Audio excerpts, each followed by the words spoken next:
We had just headed out on a patrol. We were establishing a forward operating base, a FOB, in the area. So we were doing a little recon,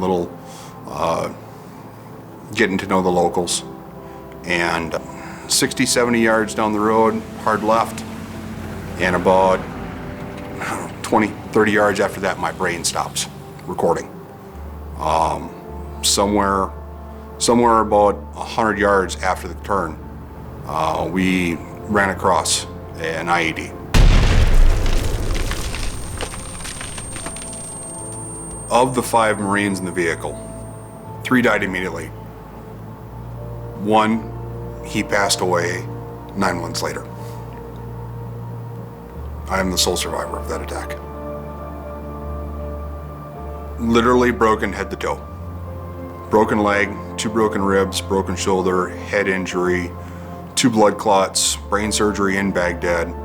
Somewhere in the transport between Baghdad and Landstuhl, Germany, it is noted that I had a seizure mid-flight. So it was at that point in time that my anti-seizure medication was administered, and I have been on it since for 11 plus years now.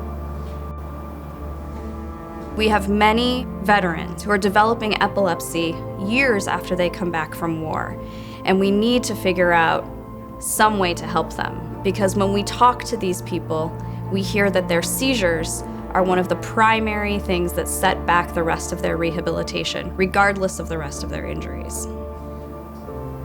We were, 4 months into rehab, we were walking, starting to talk. We were very optimistic about what was going on. And then, 4 o'clock in the morning, there's this grand mal seizure I've never seen in my life.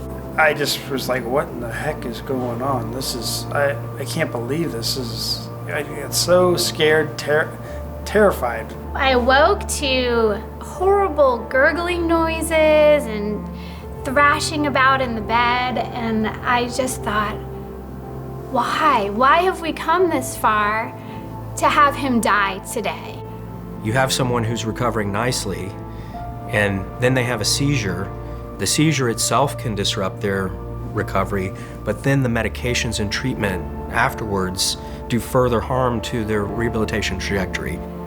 He'd make some great gains and have a horrific seizure where he'd end up in the hospital for 3 days, and then the medicines are very heavy on your brain, and they make recovery hard, and the constant changing of medications make recovery hard. Pat's doing great, he's a miracle, but would he have been even better, faster if he hadn't had epilepsy?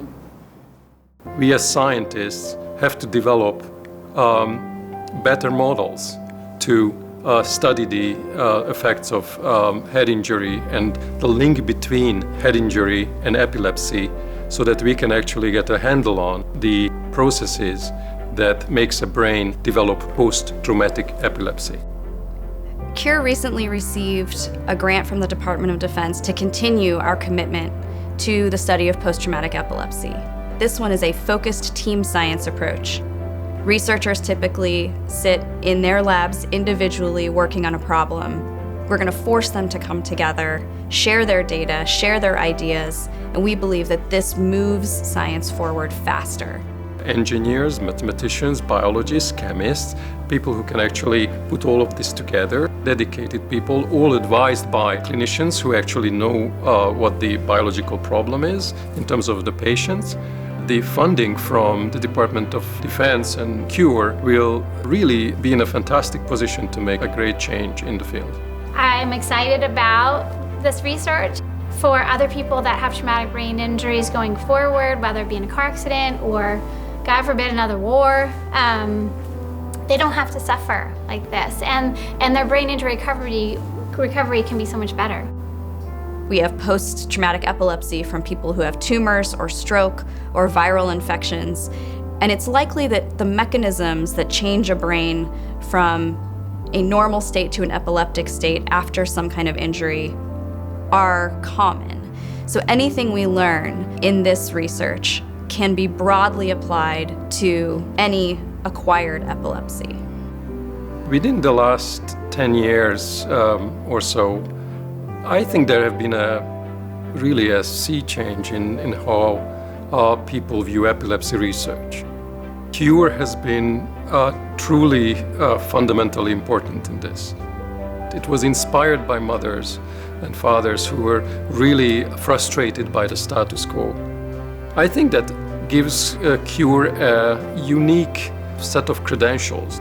They will be able to accelerate the process towards the cure. The idea of the seizures being a more prevalent thing in my life in the future scares me. I don't want to be able to not drive myself somewhere, or I don't want to not be able to go on a hike. I love paddleboarding. I'm out paddleboarding and something happens, it's entirely possible I'm not coming back up for air. No one should have to endure that, either from a patient perspective or from a caretaker perspective. For all the military families out there, if we can begin to identify who is at risk for developing further consequences of injury, such as epilepsy, then we can improve their quality of life long after they've returned.